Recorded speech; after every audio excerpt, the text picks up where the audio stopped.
नमस्कार दोस्तों, नीफेम की एक्सपोर्ट मैनेजमेंट क्लास में आपका स्वागत है। आज हम जो है एक्सचेंज रेट मैकेनिज्म के बारे में थोड़ा समझेंगे।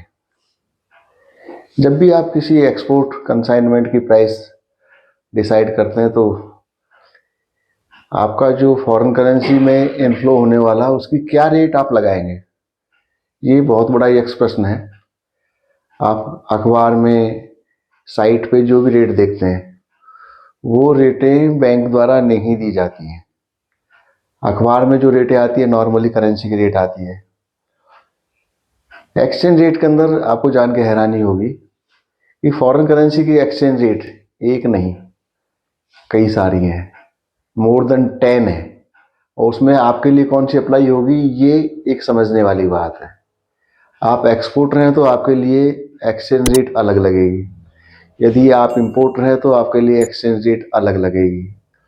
यदि आपकी करेंसी पहले से बैंक के खाते में आ गई है तो एक्सचेंज रेट अलग लगेगी।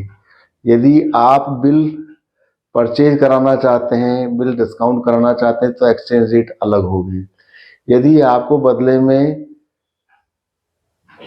फॉरेन करेंसी ट्रैवलर्स चेक्स मिले हैं, उनको आप एनकैश कराना चाहते हैं, उसकी रेट अलग मिलेगी। और यदि आपके पास फॉरेन करेंसी नोट है तो उसकी एक्सचेंज रेट अलग होगी। बाइंग रेट अलग होती है, सेलिंग रेट अलग होती है। टीटी बाइंग अलग, टीटी सेलिंग अलग, बिल बाइंग अलग, बिल सेलिंग अलग। टीसी सेलिंग और टीसी बाइंग रेट अलग। टीसी के साथ में आप डीडी बाइंग रेट भी आप या डीडी सेलिंग रेट भी आप जोड़ सकते हैं। करेंसी बाइंग रेट अलग है, करेंसी सेलिंग रेट अलग है। सभी बैंक अपने अपने हिसाब से कार्ड रेट डिक्लेयर करता है। कार्ड रेट का यानी वह एमआरपी जिस पे वो माल बेचने के लिए पूर्णतः एग्रीड है।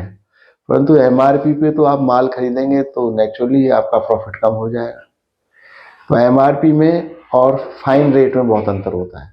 तो हर एक्सपोर्टर चाहता है उसको बेटर रेट मिले, फाइन रेट मिले।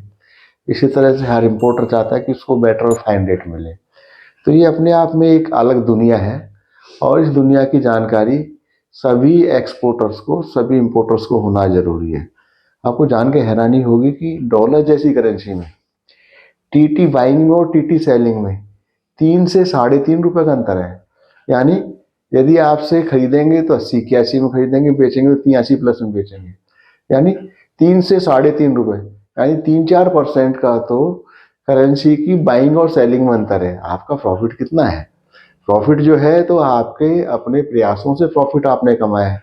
और यदि आपको पता नहीं है, यदि आप केवल अखबार के रेट से, टाइम्स ऑफ इंडिया के रेट से या अन्य किसी साइट के रेट के आधार पर यदि आप अपना कार्गो की प्राइसिंग करते हैं तो यहाँ पे बड़ी गलती होने की पूरी संभावना है। तो ये छोटी चीज़ें हैं परंतु हैं बहुत बड़ी। अब छोटी हम क्योंकि इस फील्ड में वर्षों से रहे इसलिए हम इसको छोटी चीज़ कहते हैं। ऐसी चीज़ों की संख्या एक्सपोर्ट बिजनेस में या फॉरेन ट्रेड बिजनेस में इनकी संख्या मोर देन 100 है। और इन्हीं चीज़ों की जानकारी एक सफल एक्सपोर्टर को या सफल इंपोर्टर को होना जरूरी है। तो इन सब चीज़ों की जानकारी के लिए आप हमारे चैनल को सब्सक्राइब करें, लाइक करें और संभव हो तो इसको शेयर करें। Thank you very much.